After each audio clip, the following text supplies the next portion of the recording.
What's up? What's happening? Welcome here to this Lacrosse Now special. Getting ready for the semifinals of the World Lacrosse Women's Championship. I'm Travis Eldridge. He is Tom Eschen. Team USA against Australia in the semifinals, Tom. But U.S. having to beat Japan to get there. They sure did. I mean, it's going to be a great night tonight, but also you look ahead or you look behind and see what Team USA has done throughout pool play, and now as they have worked their way to the semifinals, kind of as advertised, as you would say, right? Yeah, for sure. I mean, Japan, an exciting team, a team with a lot of speed. Thought it might be interesting there on Wednesday night. But Team USA now being slowed down by Japan or the weather. Let's take a look at these highlights. Jenny Levy getting this crew ready to go, and it was end-to-end action early on for Team USA. Marie McCool, yeah, she's loving it. Get that McDonald's sponsorship, by the way. She goes coast to coast. She finds who else? Charlotte North. Has North scored the first goal of like every game so far? It feels that way, yes. Yeah, 1-0 Team USA. She's a fast starter. Great play by McCool. I mean, up and down the field. For sure. Caused turnover, ground ball. She gets all the stats. Speaking of stat stuffers, Taylor Cummings, the draw control win, the assist to North again. Stick legal this time. Don't go there. Don't go there. How about the rain's coming, but not slowing down Taylor Cummings? Spinning and winning makes it 8-2 Team USA. Then Sam Apuzzo, you've been one of the best players in the tournament. As advertised, as I said. She finds Kayla Treanor for the dip and dunk goal. U.S. in control. Then North distributing the ball this time. Feeds it across the K-Train. Such a great combination. Kayla Treanor, Charlotte North. 4 goals, 2 assists for Treanor in this one. And then how about one more for good measure for the queen of the North. Charlotte tiptoes the crease. She had 5 points in this one, 3 more goals, couple of assists. 18-3, your final as Team USA advances back to the semifinals. So as we expected, the U.S. is into the semifinals tonight. That's where they'll face Australia, the only team to ever win a gold medal on U.S. soil in this event. A very intriguing matchup. The other semifinal, Canada and England. Canada won the pool play meeting between the two, but both had strong games in pool play against the U.S. I think that'll be a little more competitive the second time around. Yeah, and keep an eye on that Charlotte North stick thing. We saw it against Hong Kong in the round of 16. Couple of illegal sticks. Seemed like everything was fine last night. I think it's a much ado about nothing, to be honest with you. I think everything's going to be fine for the duration of this tournament. Let's hope so, because Charlotte North has been one of the most exciting players in this tournament. Speaking of exciting, this was really cool after the game between the U.S. and Japan. Kayla Treanor, along with Japanese player Monica Jones, getting together. Jones grew up idolizing Kayla Treanor, the two sharing this incredible moment after the game. Really, really cool to see, and shows you what this event means to so many players. What it's all about at the end of the day. Really is. The world coming together. On the field, we continue to see some amazing stuff from outside of Pool A. The Czech Republic's Belle Martire continues to lead the tournament in goals and points through the quarterfinal round. The former William & Mary standout, 32 goals, 6 assists through 6 games. Is that right? That's amazing. Yeah, unbelievable. Wow. Tearing it up.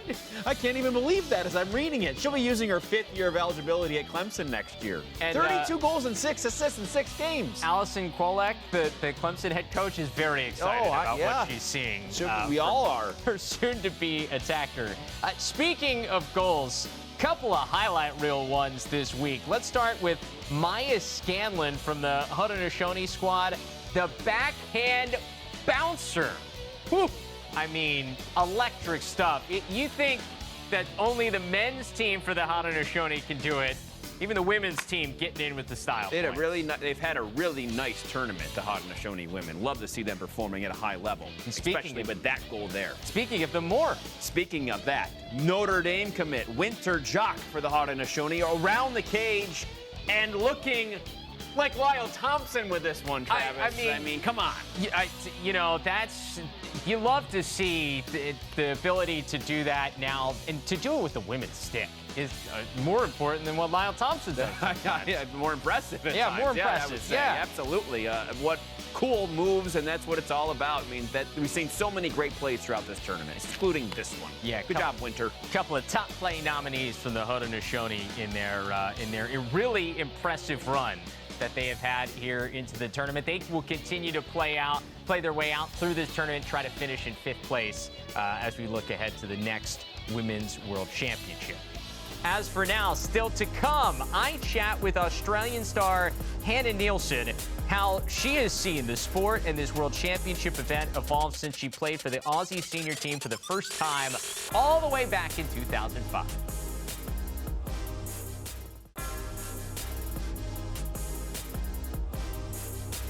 Welcome back. You'll be seeing Australia here in just a few moments in the semifinals of these Women World Championship against Team USA. They went 1-3 during group play, obviously in that really tough Pool A.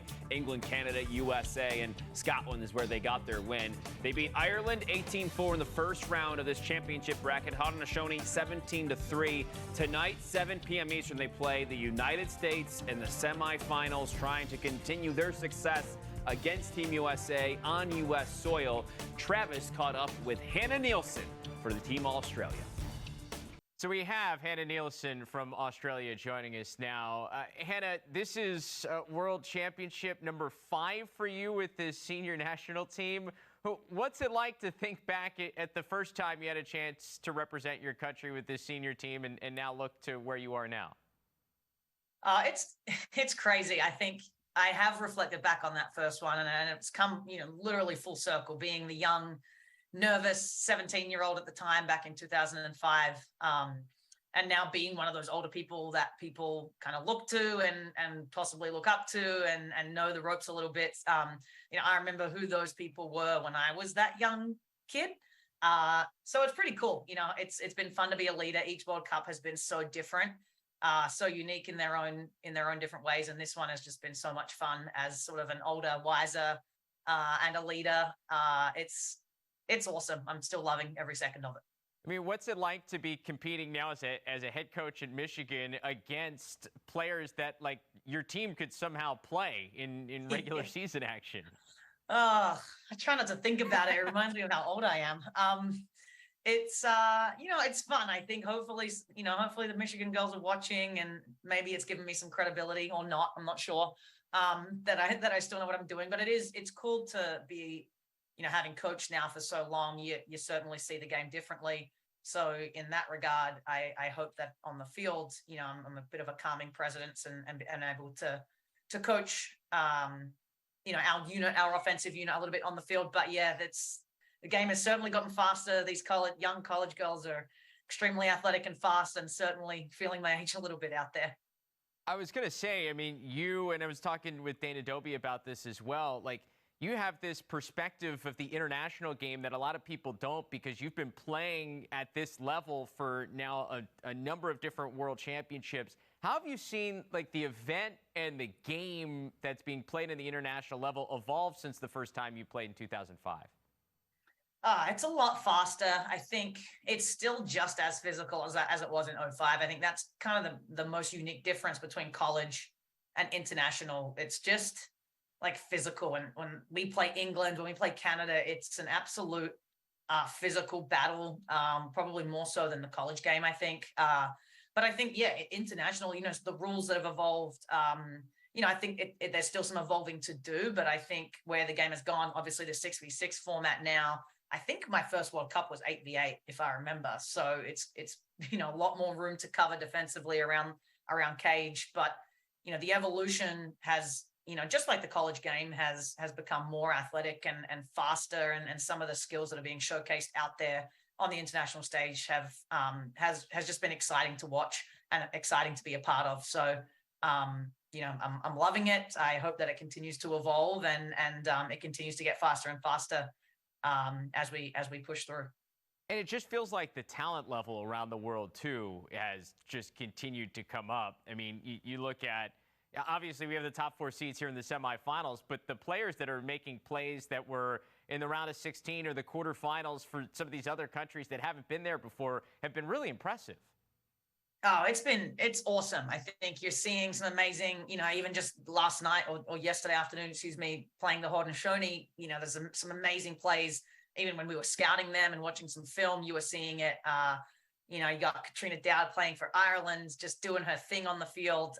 You've, so many good talents on the Israel team, Puerto Rico, I think.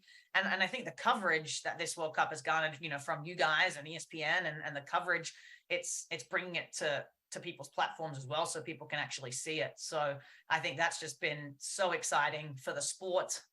It's, people back in Australia are watching this stuff. So the evolution from a skill perspective, we're finally able to use sort of any technology with the sticks. For a long time, the World Cup was really restrictive on what we could use stick-wise. And now, that's certainly playing a part too. So it's exciting. And I hope everyone watching is having a great time kind of seeing what's being done out there by the women around the world. You mentioned your Michigan players watching you play now. What kind of reactions you've been getting from your team? I've been getting heckling more than anything. They know that I love a bit of banter. So, certainly from some alums and some young ones, it's always there in my ear, do more, like kind of chirping me a little bit on things I would say to them. So I love it. It's all in good fun. And then obviously getting a lot of messages of support as well, which is always appreciated. So obviously the big matchup is tonight here against Team USA. It didn't go the way you guys wanted the first time around. What do you learn from that first game, and what types of things do you try to change the second time around against this U.S. team? Yeah, I think there's a few things we got to work on. Center possession is going to be massive tonight. We have to get possession. If they have the ball, they've obviously got so many threats.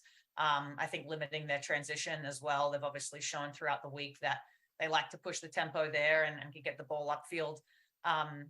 We did a fairly good job. I think, for 3 out of the 4 quarters, it was a pretty close game, and our second quarter, hurt us last time. So we need to play 4 consistent quarters to keep it close and give ourselves a shot.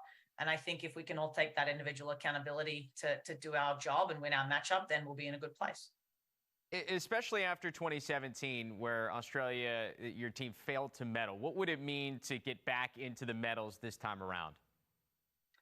It'd be huge. 2017 was heartbreaking I think we're a couple of overtimes away from a silver medal game, and then triple overtime away from a bronze medal. So that one hurt. And I think a lot of the people that are on this team were there in England. And we remember it, even though it was 5 years ago. That still sticks out in my mind. So to be, in contention now for a medal is, part of the job done. And we've got to get through these next 3 days and really set ourselves up to be back on the medal podium and to, represent Australia and do our job to uphold what Australian lacrosse is all about. So we're excited to be in contention. And now it's, heads down, improve over the next kind of 48, 72 hours to rewrite that script a little bit. This has to be such a cool opportunity to still have the chance to represent your country on this stage at this level. As you look at the experience over the different World Cups and World Championship events, what do you take away the most as like your favorite part or the coolest thing about having the opportunity to do this over and over again? I love it so much. I think I love being a player. Now that I'm a coach, I just love being a player again, and to do it with people that I grew up with and people that I've been playing with, some people for 20 plus years, some people for only, for the first time, but we're all Aussies. And I just, anytime, the last sort of 10 or maybe 3 weeks here that we've been together, just, it's, the on-field's great. You remember the on-field a little bit, but what I think I remember is the off-field and the little moments like, singing on the bus or playing cards in the room, or, I've been literally laughing to the point of crying over this last couple of weeks, just hanging out together. And I just think getting to be around people from my homeland, which I don't get very often. Aussies are a unique breed. I love where I come from. I am just loving wearing the green and gold, and, to be able to play on the highest stage, it doesn't get better than that. So I'm extremely proud to stand next to my teammates and represent, a country that I love so much. And my parents are here, and, it's just such a cool experience. I think as I get older too, I learn to appreciate it a lot more as well. So I'm having a blast, and I'm very thankful for the opportunity I've been given. That's what it's all about. Enjoy here these last couple of days. Really soak it in. Hannah, we appreciate the time. It's been a joy to watch you guys play throughout this tournament. Good luck, and thank you. Thank you, guys. Thanks for the awesome coverage. It's awesome. Always great to hear from Hannah. Of course, she's doing such a great job at Michigan, and seeing her still out there playing. Seeing some coaches, I mean, out there and doing their thing. I'm sure that's got to be really cool to go back and experience that with the rest of their team when they return to their teams here. Yeah, for sure. Anyway, that's what the look at the semifinals for tonight. Yep. 7 and 9. I'm excited for them. You better not go anywhere tonight. That's where you're planted after watching this show. Go watch those games, and we'll make sure we'll have all of our coverage at LSN too. And England, Canada. I mean, that U.S. and Australia big. England, Canada is so intriguing. Those two teams, whoever wins that, I think gives the United States a run. In the championship. I think it should be. Oh, okay, interesting. I think it's going to be a good game, England and Canada. So I'll be tuned in late tonight. It'll be more entertaining than the first time they played in group play. I'll tell you that. Okay, that's a good prediction. I like it. So enjoy that game. We'll see you later on. For now, he's Tom. I'm Travis. See you.